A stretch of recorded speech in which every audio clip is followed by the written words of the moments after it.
Hi friends, welcome back to Siya's recipes. അപ്പോൾ ഇന്ന് ഇഫ്താറിൻ്റെ സമയത്തൊക്കെ നമുക്ക് ഏറ്റവും സിമ്പിളായിട്ടും അതുപോലെ തന്നെ ഇൻസ്റ്റൻ്റായിട്ട് തയ്യാറാക്കാൻ പറ്റിയ നല്ല സ്വീറ്റ് ചട്ടിപ്പത്തിരിൻ്റെ റെസിപ്പി ആയിട്ടാണ് വന്നിട്ടുള്ളത്. സാധാരണ നമ്മൾ ചട്ടിപ്പത്തിരിയൊക്കെ ഉണ്ടാക്കുമ്പോൾ ഒന്നെങ്കിൽ മൈദമാവ് കുഴച്ചിട്ട് ദോശ അല്ലെങ്കിൽ ഒരു പത്തിരിയൊക്കെ തയ്യാറാക്കിയിട്ട് വേണം ചട്ടിപ്പത്തിരി തയ്യാറാക്കാൻ. എന്നാൽ അതൊന്നുമില്ലാതെ നമുക്ക് സിമ്പിളായിട്ട് ചട്ടിപ്പത്തിരി തയ്യാറാക്കാം കേട്ടോ.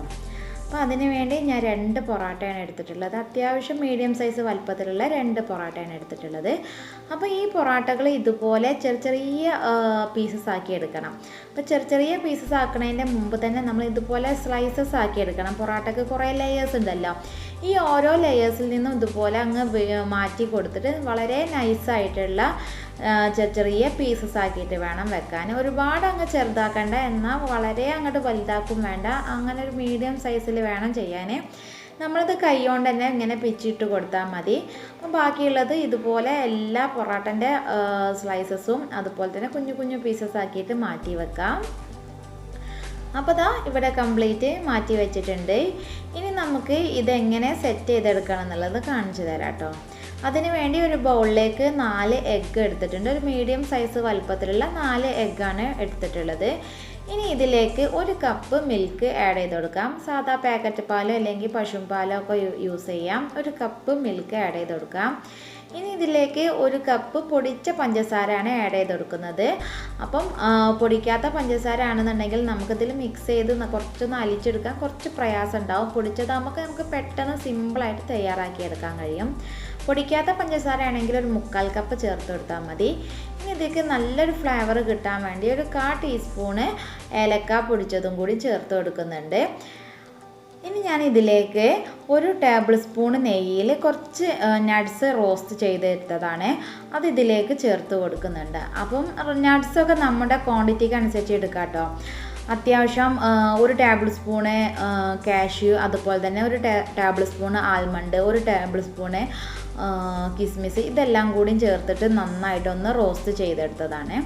എന്നിട്ട് നന്നായിട്ടൊന്ന് മിക്സ് ചെയ്ത് കൊടുക്കാം. അപ്പോൾ പൊടിച്ച പഞ്ചസാര ആണെങ്കിൽ നമുക്ക് പെട്ടെന്ന് തന്നെ ഇങ്ങനെ മിക്സ് ചെയ്ത് കൊടുക്കാൻ പറ്റും. പിന്നെ ഞാനിതിലേക്ക് ഒരു നുള്ളു ഉപ്പ് ആഡ് ചെയ്ത് കൊടുത്തിട്ടുണ്ട്. അതിൻ്റെ ക്ലിപ്പ് ഇതിൽ മിക്സ് ആയതാട്ടോ. അപ്പം മധുരം ബാലൻസ് ചെയ്യാൻ വേണ്ടിയിട്ട് ഒരു നുള്ളു ഉപ്പ് ആഡ് ചെയ്ത് കൊടുത്തതിന് ശേഷം ലാസ്റ്റാണ് ഞാൻ ഇവിടേക്ക് പൊറാട്ട പിച്ചിട്ടത് ആഡ് ചെയ്ത് കൊടുത്തത്. എന്നിട്ട് നന്നായിട്ടൊന്ന് ഫോൾഡ് ചെയ്യാം. അതായത് നമ്മളെ ഈ നട്ട്സൊക്കെ എല്ലാ സ്ഥലത്തും ഒരുപോലെ തന്നെ എത്താൻ വേണ്ടി, പൊറാട്ടൻ്റെ എല്ലാ ഭാഗത്തും ഒരുപോലെ തന്നെ എത്താൻ വേണ്ടിയിട്ട് ഇതുപോലെ അങ്ങൊന്ന് മിക്സ് ചെയ്ത് കൊടുക്കാം. അപ്പം ഇനി നമുക്കിതൊന്ന് ബേക്ക് ചെയ്തെടുക്കണം. സാധാരണ സോസ് പാനിലാണ് ഇത് ബേക്ക് ചെയ്തെടുക്കുന്നത്. അപ്പോൾ ഇതാ ഞാൻ സോസ് പാൻ ഇവിടെ വെച്ച് കൊടുത്തിട്ടുണ്ട്. ഒരു 10 മിനിറ്റ് നേരം ഒന്നങ്ങ് ലോ ഫ്ലെയിമിലിട്ടിട്ട് പ്രീ ഹീറ്റ് ചെയ്ത് വെച്ചതാണ്. ഇനി ഇതിലേക്ക് 1 ടീസ്പൂൺ നെയ്യ് ഒഴിച്ചു കൊടുത്തിട്ടുണ്ട്. നെയ്യ് സോസ് പാൻ്റെ എല്ലാ ഭാഗത്തും ഒരുപോലെ അങ്ങ് എത്തണം. സൈഡ്സിലും അതുപോലെ തന്നെ താഴ്ഭാഗത്തും നന്നായിട്ട് എത്തണം. എന്നിട്ട് വേണം നമ്മളിത് ബാറ്റർ ഒഴിച്ചു കൊടുക്കാൻ.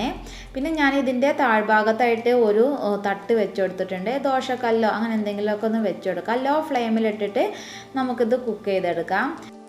ഇനി നമ്മളൊരു സ്പാച്ചില വെച്ച് കൊടുത്തിട്ട് ഈ പൊറാട്ടയും അതുപോലെ തന്നെ നട്ട്സും എല്ലാ സൈഡ്സിലും ഒരുപോലെ എത്താൻ വേണ്ടിയിട്ട് ഇതുപോലെ ഒന്ന് അങ്ങ് ലെവൽ ചെയ്ത് കൊടുക്കാം.